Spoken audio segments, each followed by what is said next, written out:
What's up, traders? In this video, I'm going to help you with an easy way to form a bias using Edgeful. So, of course, the stream is sponsored by Edgeful.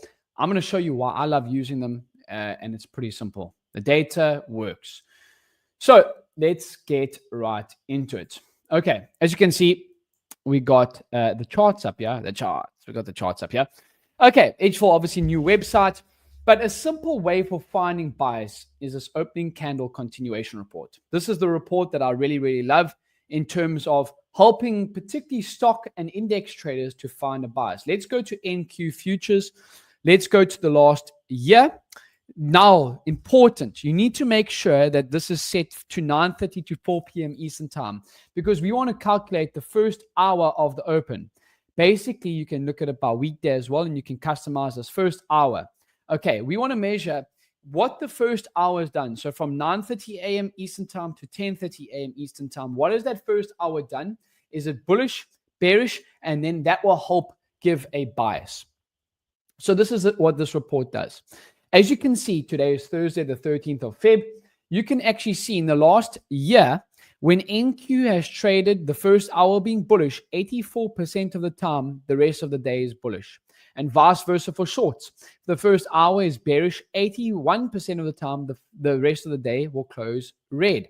Now, how can you use this to actually find good trading, take good trades? As you can see, we're actually making new highs right now on the S&P 500, continuing to soar. So let's just go to the NASDAQ.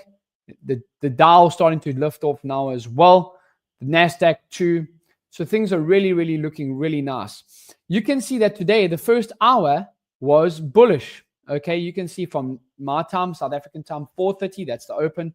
4:30 to 5:30 South African time. It will change because the Americans love changing hours. But 4:30 at the moment, it's 4:30 p.m. South African time. So 9:30 a.m. Eastern time to 10:30 a.m. Eastern time was bullish. That means that for the rest of the day, you would like to look for longs. We get a nice pullback into VWAP, into however you use to make, get some entries. And you could have taken this long over here. I personally did not, because I traded Nvidia and Nvidia and Apple today, which I have done a daily review, which you can go watch on my YouTube and all those good places. Okay. But that's how you can find a bias. Simple. You can look, let's go to Tesla. Okay, let's go to Tesla or Nvidia in the last year. Okay, let's go to Nvidia in the last year. Let's go by weekday.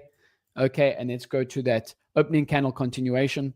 You can see on Nvidia, the opening candle, it's green today. So we want to be looking for longs. I was actually long using this report. Okay, you can see on a Thursday, if the first in the last year, if the first hour is bullish, 80% of the time we close as a bullish closing day.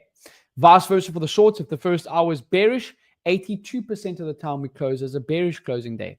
You got to keep it simple, guys. This is a simple way to find a bias, and I'm not going to overcomplicate it any more than that. Using the opening candle continuation report with Edgeful can help you with a bias and get you on the right side of trades. Of course, nothing works all the time, and you got to also keep have entries about it. But this is a very simple process to find a bias. Let's go to Tesla. Tesla in the last year. And let's go to opening candle continuation. Okay, last year. By weekday, we can actually see that on a Thursday, 72% of the time, if the first hour is bullish, do we close as a bullish closing day? And vice versa, 84% of the time for shorts. So a very simple way to look at market direction. And I think particularly for stock and index traders, this is very neat. So I hope this makes sense. I hope this helps.